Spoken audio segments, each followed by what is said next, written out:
Meus amigos, tudo bem? Aqui quem fala é o Diego Cerqueira, professor de Direito Constitucional, e eu gostaria de trabalhar mais uma dica do nosso projeto de 100 dicas para o exame do OAB. O tema de hoje, meus amigos, diz respeito ao instituto do nosso controle de constitucionalidade, do controle difuso, chama-se a cláusula de reserva de plenário.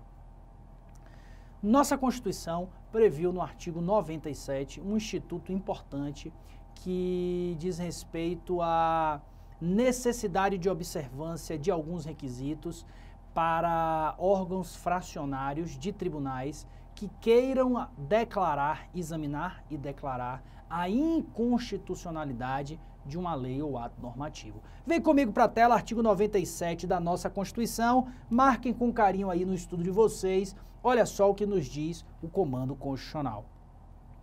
Somente por voto de maioria absoluta, marquem essa informação, de seus membros ou dos membros do respectivo órgão especial, poderão tribunais declarar a inconstitucionalidade de lei ou ato normativo do poder público. Então, o primeiro ponto que a gente precisa ter noção, a cláusula de reserva de plenário, ela aplica-se somente para declaração de inconstitucionalidade. Se tribunais estiverem diante de uma declaração de constitucionalidade, de confirmação de constitucionalidade da norma, não há necessidade de observância da cláusula de reserva de plenário, ok? Cláusula de reserva de plenário, declaração de inconstitucionalidade. O que acontece? Diego, tudo bem, a declaração é de inconstitucionalidade. Então, no âmbito de decisões dos tribunais, se um órgão fracionário ou uma turma quiser declarar a inconstitucionalidade de uma norma, como regra, ele não pode fazer isso. Por quê? Somente por maioria absoluta, vem comigo para a tela de novo, maioria absoluta do respectivo membro dos tribunais, e aqui leia-se tribunal pleno, ou respectivo órgão especial, podem aí tribunais declarar inconstitucionalidade. Então, via de regra, órgãos fracionários não podem declarar inconstitucionalidade de lei ou ato normativo. Tem que seguir a regra, maioria absoluta de tribunal pleno ou um órgão especial, se aquele tribunal, por exemplo, tiver uma composição de órgão especial, tá bom? Essa é a regra geral, o objetivo aí é guardar a presunção de constitucionalidade, de respeito às leis dentro da ordem jurídica. Tudo bem, mas qual vai ser o procedimento, Diego? Vem comigo para a tela. Olha só aqui em termos de procedimento. Digamos que haja um processo no âmbito de um tribunal. Tribunal de Justiça, Tribunal Regional Federal. Caso o tribunal, esse processo ele vai ser distribuído a um relator, dentro da composição aí de uma turma ou câmara, e caso entenda-se que a norma é inconstitucional, o órgão fracionário, como via de regra, estudamos, não pode declarar inconstitucionalidade. O que é que ele vai fazer? Ele vai remeter o processo ao plenário ou ao órgão especial. Esse é o comando do 948 do Código de Processo Civil. Então, vai lá no 948 do Código de Processo Civil, que nos diz o seguinte: arguído em controle difuso a inconstitucionalidade de lei ou ato normativo, o relator, após ouvir MP e partes, submeterá a questão à turma ou à Câmara, a qual compete conhecimento do processo. Aí, o relator entende, após a manifestação do Ministério Público, as partes, que estamos diante aí de um controle difuso, em que há um pedido de declaração de inconstitucionalidade, por exemplo, há um exame de inconstitucionalidade na matéria, ele vai encaminhar a turma ou a Câmara para que a turma possa analisar a questão. A turma vai seguir o entendimento do 949 do Código de Processo Civil, que nos diz o seguinte, volta aqui comigo para a tela: se a arguição for rejeitada pela turma, a turma entende que não é caso de inconstitucionalidade, não. É de se confirmar a norma. A norma é constitucional. Nesse caso, a turma e o tribunal pode declarar, reforçar melhor a constitucionalidade da norma? Pode. Agora, se a turma acolher a tese de inconstitucionalidade, aí, como a própria turma ou Câmara não pode declarar inconstitucionalidade, via de regra, ela tem que remeter esse processo ao plenário ou ao órgão especial, se esse tribunal tiver um órgão especial para tanto, tá bom?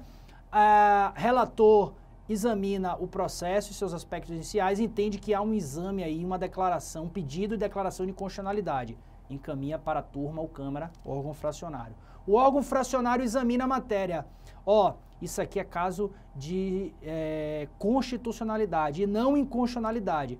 Se é constitucionalidade, o próprio órgão fracionário pode confirmar a constitucionalidade da norma. O órgão fracionário entende que, de fato, há uma possibilidade aí de declaração de inconstitucionalidade. Então, a turma ou a Câmara não pode declarar, via de regra, essa inconstitucionalidade.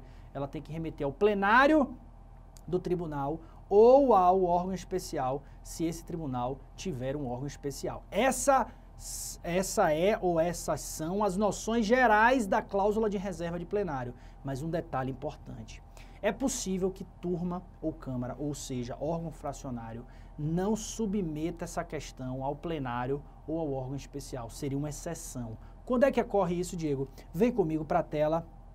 É a regra do parágrafo único do 949, que nos diz o seguinte: os órgãos fracionários dos tribunais não submeterão ao plenário ou ao órgão especial a arguição de inconstitucionalidade quando já houver pronunciamento destes, ou seja, pronunciamento do tribunal pleno, ou pronunciamento do órgão especial, ou um pronunciamento da matéria sobre o plenário do STF. Então, nós temos uma exceção à cláusula de reserva de plenário. Se o órgão fracionário observar que a declaração é de inconstitucionalidade, via de regra tem que remeter o processo ao pleno ou ao órgão especial. Mas se ele entender que a declaração é de inconstitucionalidade, só que o tribunal pleno ou o órgão especial já tem um entendimento pacificado daquela matéria, ou até mesmo o STF já tem um entendimento daquela matéria, nesse caso o órgão fracionário vai poder fazer a declaração de inconstitucionalidade pela regra do parágrafo único do 949, tá bom? Muita atenção, porque a OAB pode cobrar a regra e ela pode cobrar a exceção. E aí, para a gente fechar o nosso estudo, nós temos uma súmula vinculante sobre o tema, que é um complemento acerca do estudo da cláusula de reserva de plenário. Nós estamos falando de declaração de inconstitucionalidade. E no caso, Diego, em que não há propriamente dito uma declaração de inconstitucionalidade, mas o órgão fracionário acaba afastando a incidência da norma. Ele não declara inconstitucional, mas ele afasta só a incidência. O que é que acontece? Vem comigo para a tela. Esse é o dizer da súmula vinculante 10 do STF, que traz que viola a cláusula de reserva de plenário decisão de órgão fracionário de tribunal que, embora não declare expressamente a inconstitucionalidade de lei ou ato normativo do poder público, afasta sua incidência no todo ou em parte. Então, se o órgão fracionário quiser utilizar uma técnica de afastar a incidência da norma, mas não declará-la inconstitucional expressamente, ainda assim há necessidade de observância da cláusula de reserva de plenário. Por isso que a súmula vinculante diz: viola a cláusula de reserva de plenário se o órgão fracionário, embora não declare expressamente, afasta a incidência. Tudo bem? Importante, a regra do 948 e 949, a exceção do parágrafo único e a súmula vinculante 10 do Supremo. Tá bom? Um abraço, pessoal, e até a próxima dica.